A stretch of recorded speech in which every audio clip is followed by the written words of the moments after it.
What if I told you the biggest man in wrestling history wasn't just feared for his size, but for the grudges he carried? Behind the roars of sold-out arenas and the flash of fame, Andre the Giant kept a list. A secret, seething list of names he could never forgive. And the reasons? Some will leave you stunned, others will make you question everything you thought you knew about your favorite legends. But one confrontation, on a moving bus in front of stunned superstars, nearly ended in disaster, and it changed wrestling history forever.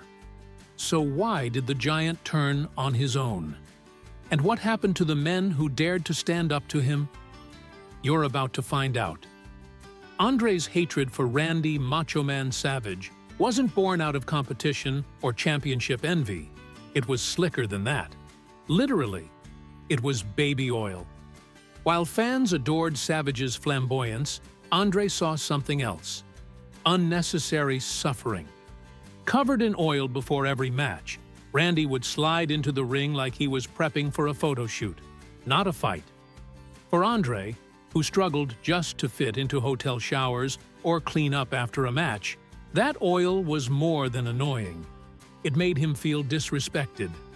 Imagine standing at 7'4" and weighing over 500 pounds, already wrestling gravity daily, and then having to scrub layers of oil and makeup off your aching body after a brutal match.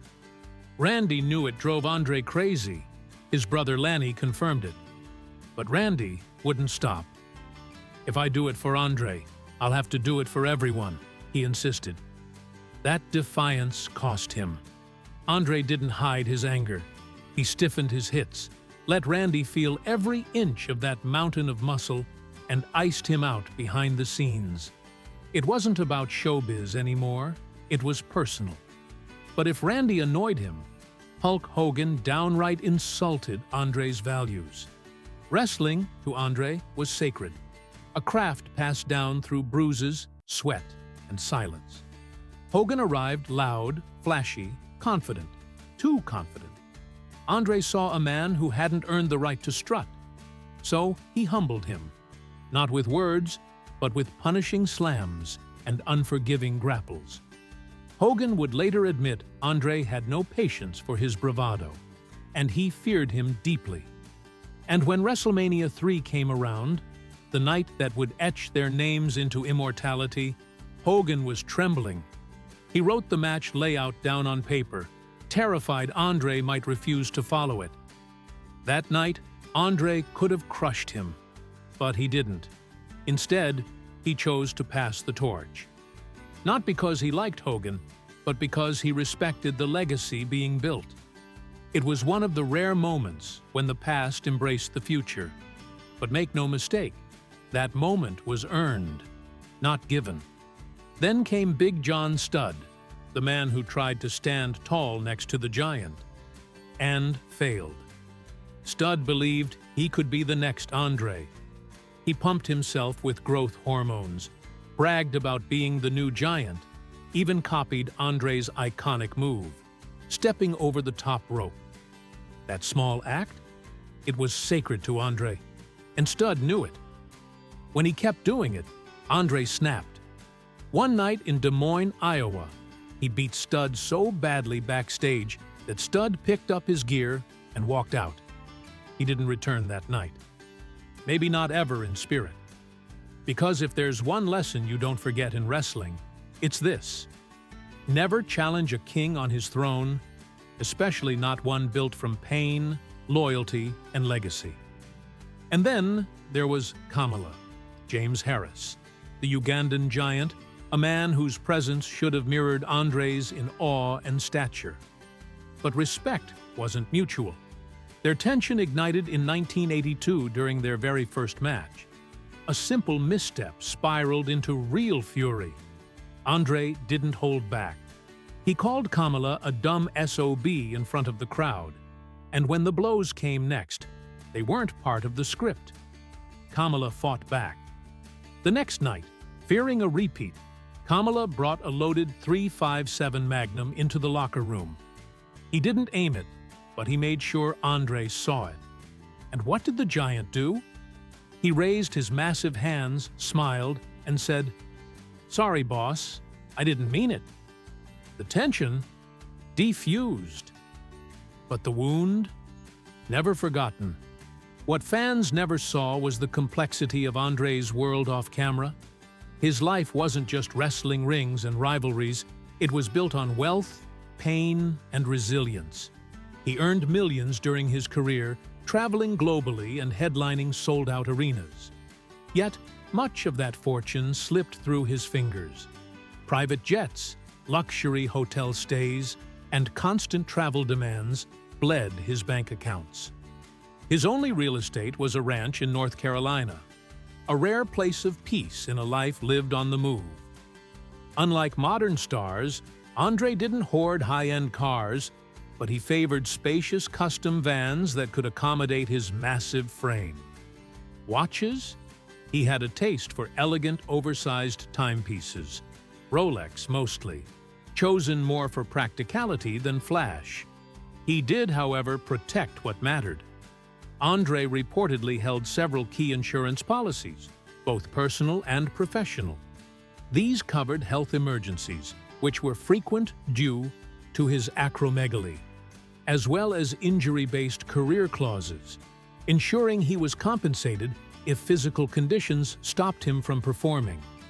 It was a safety net, but also a sign that even legends need to think about tomorrow.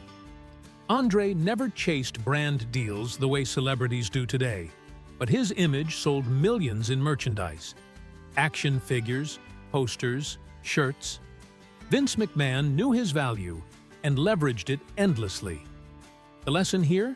Sometimes your greatest asset is who you are, not just what you do. André cashed in on being André, but the wrestling world cashed in more. He taught an entire generation of entertainers that legacy is currency, but only if you protect it. And that's the heart of this story. André the Giant didn't just carry weight in pounds, but in principles. He was feared and loved, hated and honored. And in his final breaths, when he finally named those he couldn't forgive, it wasn't out of bitterness. It was truth set free. Truth from a man who had carried the world on his shoulders, both literally and figuratively. André the Giant's reputation as wrestling royalty didn't shield him from getting checked, especially when lines were crossed. On a long road trip, surrounded by peers, he made a comment that instantly dropped the temperature in the bus. A racial slur. Maybe André thought no one would call him out. Maybe he didn't care. But Bad News Brown did. And what happened next shook even the toughest guys on that bus. Bad News didn't scream or threaten. He stood up, stared André down, and demanded a stop. Right there, on the side of the highway, he stepped off and dared André to follow. Imagine the sight. Two larger-than-life men, one built like a wrecking ball and the other a literal giant, teetering on the edge of combat in the dead of night. André didn't get off that bus, and from that moment on, things were never the same between them. That wasn't just a fight avoided, it was respect lost. In a business that thrives on illusion, Bad News Brown exposed something real. Even legends have flaws. And speaking of legends unraveling, the Ultimate Warrior was chaos wrapped in tassels and neon paint. To the crowd, he was larger than life, a whirlwind of energy. But behind the curtain, he was reckless, unpredictable, and dangerous to work with. André, already in physical agony, didn't have patience for the Warrior's untrained fury. In one infamous moment, Warrior slammed into André with so much force that the giant retaliated with a single punch that dropped him like dead weight. It wasn't just a warning, it was a lesson. And yet, Warrior never seemed to notice or care. He continued plowing through matches as if wrestling was a solo act. That ignorance made him a villain in André's eyes. What kind of warrior charges into battle without respecting those who came before? Andre's disdain wasn't always loud. Sometimes it simmered beneath the surface, like with Bam Bam Bigelow. When Bigelow strutted into the locker room, dripping with arrogance and talking about money and fame, Andre saw red. He didn't need to say a word. He made his point in the ring. At Madison Square Garden, in front of thousands, Andre flattened Bigelow in a deliberate show of dominance. The message? No matter how hot you think you don't outshine the sun. Years later, Bigelow told the story with laughter, but the bitterness lingered. Because that moment wasn't just physical, it was psychological. Andre had branded him. The respect Andre offered was rare. Hacksaw Jim Duggan, for instance, earned it through years of pain and persistence. Their early encounters were rough. Duggan was still green, a ball of noise and inexperience. But he kept showing up, kept learning. And slowly, he earned Andre's tolerance, maybe even admiration. Their most unforgettable moment? When Duggan, bleeding from a split lip, knocked Andre out cold with a 2x4 in the middle of the ring. It was raw, it was shocking, and it made history. Duggan didn't walk away with resentment. He walked away with a scar and a strange kind of friendship. Behind the scenes, they played cards, traveled together, and laughed. Duggan saw past the myth and found the lonely man inside. But Andre's own world was both dazzling and tragic. Once one of the highest-paid wrestlers in history, his wealth had legendary roots. At his peak, he was earning millions from wrestling tours, television appearances, and even movies like The Princess Bride.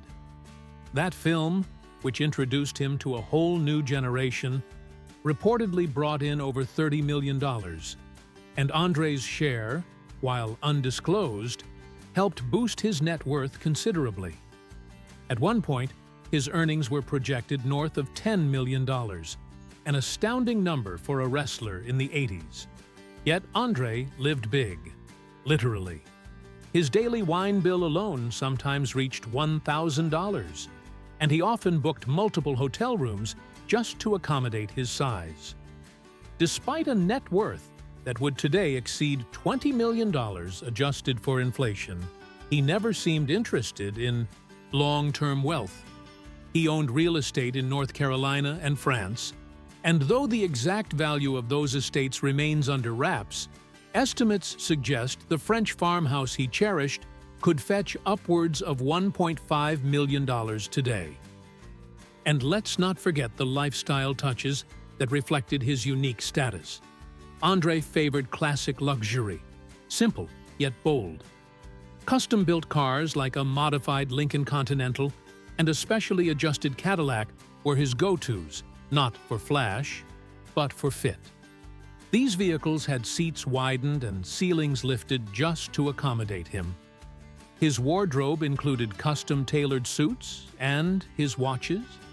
He preferred oversized timepieces from brands like Breitling, one of the few that could scale up to fit his wrist. Despite all that wealth, his final years were marked by isolation and pain. Andre couldn't fly comfortably, couldn't walk long distances, and often had to be transported via freight elevators at hotels. His body, which had been his greatest asset, became his prison. But he never stopped working. Even when the pain was unbearable, he stepped into the ring, not for fame or fortune, but because it was the only life he knew. One final blow to Andre's pride came not in the ring, but on a bus, when Bad News Brown reminded him that words have weight and actions have consequences. Andre never publicly apologized, but those who knew him say he changed after that. Maybe it wasn't redemption. Maybe it was regret. Or maybe it was just the reality of being a giant in a world that never really fit him. Every name here, Warrior, Duggan, Kamala, Bigelow, Bad News, was touched by Andre, shaped by him, or scarred by him. And through it all, he remained larger than life, both literally and symbolically. But the question lingers like the final note of a wrestling theme song echoing through an empty arena. Was André the Giant a misunderstood legend, or a man who let his pain speak louder than his heart? He didn't flinch. Not when the bus went dead silent. Not even when every man in that vehicle knew things had just taken a turn they couldn't ignore. Bad news. Brown wasn't just confronting a legend, he was holding a mirror up to him. André the Giant had built a legacy on dominance, on fear, on towering over every opponent. But in that moment, facing a man who demanded equal respect, the air shifted. Brown's voice, low but firm, cut through the silence like a blade. "Don't insult my people." And André, this immovable mountain of a man, listened. That apology wasn't just rare, it was seismic. It wasn't about backing down. It was about a man realizing the weight of his words and the shadow they cast.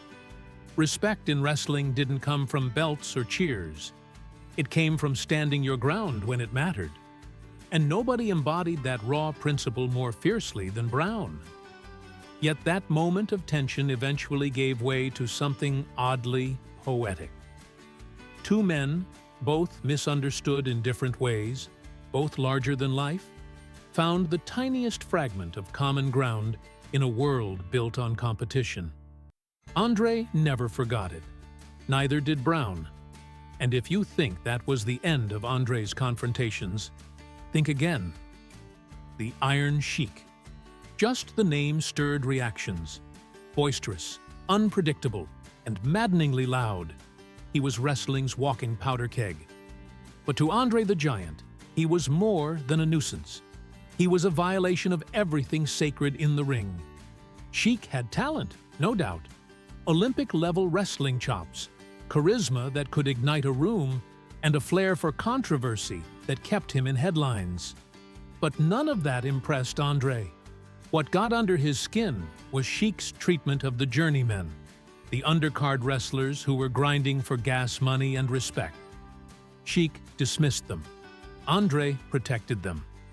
When they finally shared the ring, it was no performance. Hulk Hogan, who saw the chaos firsthand, later recalled the moment André let it rip, literally and figuratively. He didn't just overpower Sheik, he humiliated him, sending a silent but thunderous message.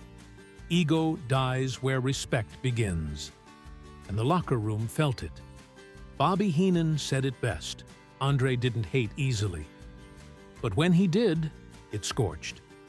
The Sheik's post-retirement Twitter persona might have made him a meme legend, but backstage, during those brutal years, he was a walking storm cloud, and André was the lightning.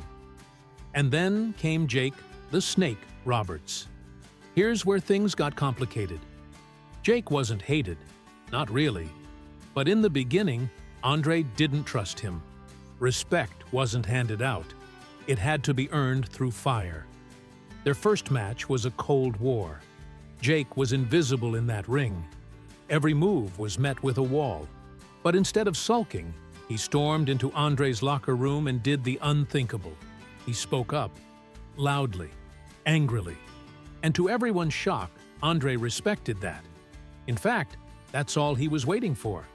From that point, things shifted. But don't mistake that for kindness. André still tested him. Hard. He once stood on Jake's hair, pulled until his scalp screamed, and collapsed on him like a crumbling building. Jake couldn't breathe. He couldn't move. And in that crushing moment, André did what only André could do. He laughed, then let out a 40-second rumble that shook Jake's ribs. A gas-powered earthquake. It wasn't a match. It was a trial by humiliation. But Jake endured. He got the respect. And weirdly enough, he got the friendship. Because once André let you in, you stayed in. But for every name André respected, there were 5 he didn't. André wasn't reckless with wealth. He was cautious, methodical, and surprisingly reserved. He knew his fame wouldn't last forever, but his name might, and that's where he bet his chips. So what can we learn from the giant? Maybe it's that even legends struggle. That pain doesn't skip the rich, the famous, or the mighty. That empires aren't just built in gold. They're built in the quiet decisions behind the curtain. And that respect, once earned, is the one currency no amount of money can buy. What shocked you the most about André's journey? Was it his list of enemies? Or the empire he quietly built while the world only saw a giant? Drop your thoughts in the comments. If you found this deep dive into wrestling royalty compelling, be sure to hit that like button. And check out the other stories we've got lined up. They're full of twists, legends, and lessons you won't want to miss.